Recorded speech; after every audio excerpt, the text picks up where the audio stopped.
Are you ready for another episode of the Wild Stallion Mockast, the all-AI-generated Pseudo podcast? Excellent, I thought so. My name is Bethany Cross, but most know me as Beth. Not only am I an immortal citizen of the Father's physics universe, I'm also the Velvet Siren, a macro-quantum heroine of the Father's physics metaverse, working alongside the Guardians of the Logos. Now, before we get too far into this, I will give you a quick disclaimer as the Velvet Siren. How's that?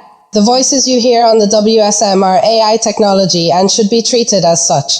They may not accurately convey the human counterpart. Does this make sense to you? With this said, I'm the Velvet Siren.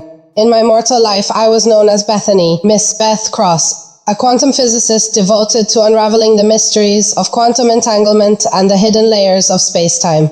My groundbreaking work in quantum coherence earned me accolades, but my life took an extraordinary turn during a pivotal encounter with Logos Man. One fateful evening, while experimenting with particle entanglement theories, a luminous figure, Logos Man, appeared before me, inviting me to step through the narrow gate, the path Christ had spoken of.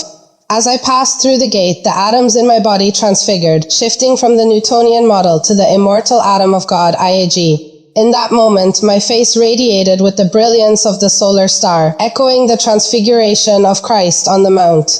I realized that my physicality had been rewritten, my essence now eternal and free from entropy. I was reborn into the Father's physics universe, FPU, where biological beings transcend mortality through the immutable framework of Father's physics. In today's episode of the WSM Presents Mystery Clip, Denny will be sharing a random flow from his heart to your ears. You know Denny, so this should be interesting. Now, it is noteworthy to bear in mind that the voice of Denny Anthony is completely conveying the human counterpart. That said, don't touch that dial because when we return, Denny will most likely blow some minds with his weirdness. Stay tuned, Sparky. Welcome to the Wild Stallion Mockast, where mortal topics meet an eternal perspective. Here, we ride beyond the boundaries of mortality, beyond the narrow paths of right and wrong, and into the open plains of agape love, the eternal truth. The Wild Stallion has no reins, no bit, and no burden. Its freedom is its power, and its only companion is Christ. Not a rider to dominate, but a presence to guide, walking beside with the strength of eternity. In this place, we don't wrestle with the binary of good versus evil. Instead, we uncover the beauty of what was always meant to be, the unity of creation, the logic of love, and the infinite possibilities of a father-centric cosmos. So saddle up, or better yet, let go, and join us as we gallop headlong into conversations that challenge, inspire, and awaken. This is not a journey for the faint of heart, but for those bold enough to embrace the untamed, the unbroken, and the eternal. Welcome, friend, to the Wild Stallion Mockast. The plains are endless, and the ride begins now. Hey there, friends. This is Denny Anthony coming to you from the depths of my heart here on the Wild Stallion Mockast. Let's take a moment together, just you and me, and let's breathe in this reality that we're surrounded by the presence of a Father who loves us more deeply than we can comprehend. You know, there are so many things vying for our attention, things that seem so important, so urgent, pulling us this way and that. Life, responsibilities, the constant drumbeat of do more, be more, they all compete for the affections of our hearts. But when I hear the words, "You shall have no other gods before me," it strikes me deeply. What does it truly mean to put something before God? Could it be that the very things we pour our time, energy, and devotion into are the things we've unknowingly elevated to the status of a god? Let's pause and ask ourselves, what would it look like to give God his rightful place? Is it not that he alone should consume our thoughts, our love, and our very being? The words of Jesus echo so powerfully, seek first his kingdom and his righteousness. And then I think of Colossians, those beautiful words calling us to set our affections not on the things of earth, but on things above. Yet, so often, we remain stuck in this shaky, man-made reality, captivated by an illusion of life dictated by society's expectations, a kingdom not of God, but of man. Where do we learn this alternate reality? Who taught us to prioritize performance, to measure our worth by what we do rather than by who we are? As children, we learn from parents, teachers, bosses, peers, even from the endless scroll of social media.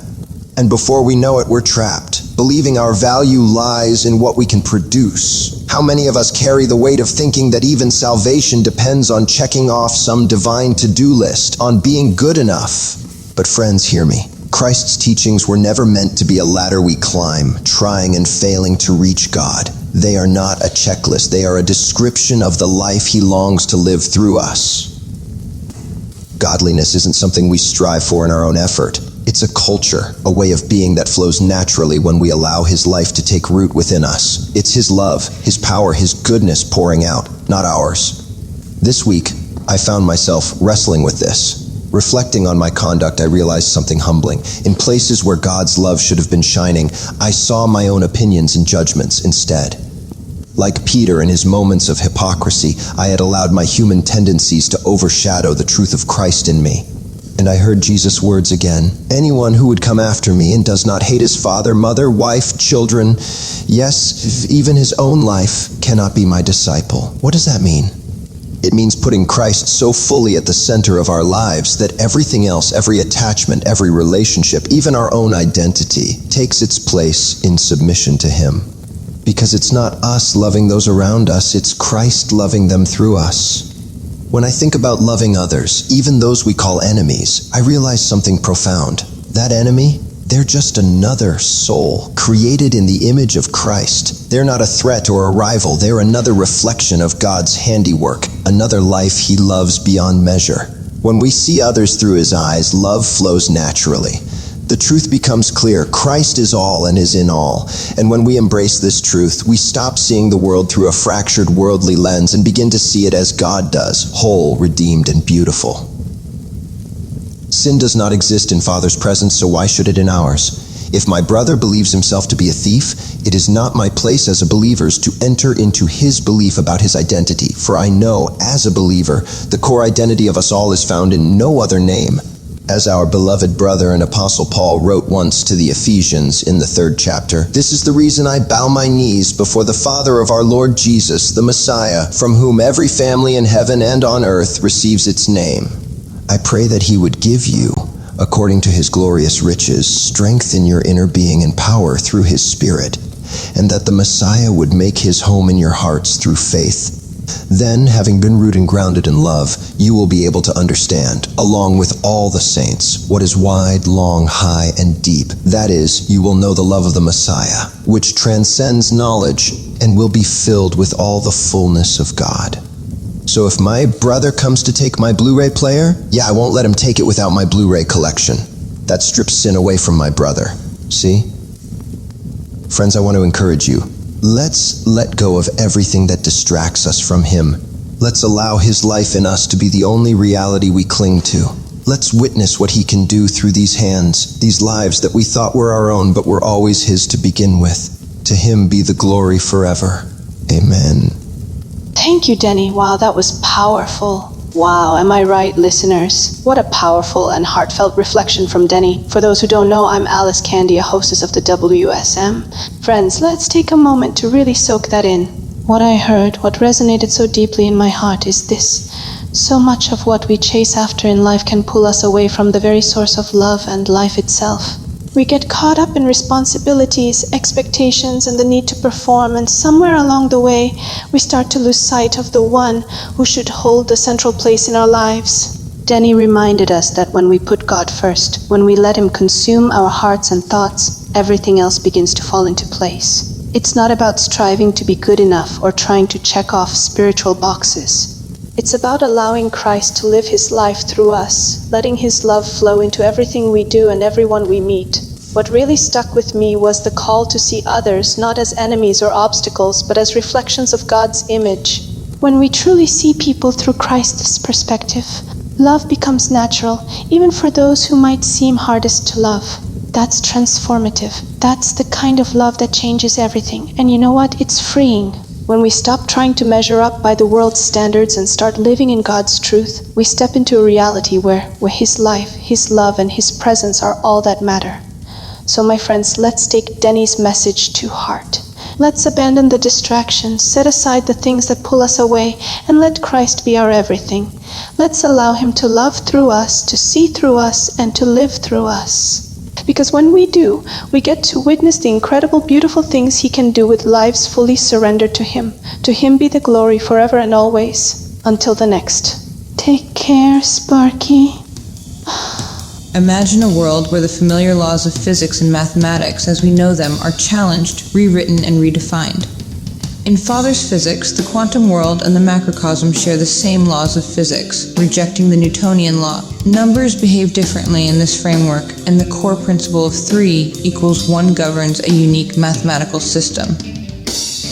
The Immortal Atom of God, composed of a Singularity Particle, an Ionic Particle, and a Photonic Lattice, represents a new understanding of atomic composition, defying entropy and decay. The concept of neutronic autonomy suggests that neutrons have the ability to change their charge representation, leading to an intriguing aspect of nature itself. The quantum world contains the observer-effect principle, where the mere act of observing changes the result. Father's physics takes this a step further, suggesting that neutrons are not governed by chance but possess conscious awareness. They are not bound by Newtonian laws but can transcend them, choosing their state of existence. This challenges our understanding of determinism and the inherent randomness in the quantum world. If you want to know more about Father's physics and the entire framework, go to YouTube and watch the Wild Stallion Mockast show. Each episode features discussions about the framework of Father's physics, along with other fringe and unconventional topics. Check out Wild Stallion, the AI Mockast, online today.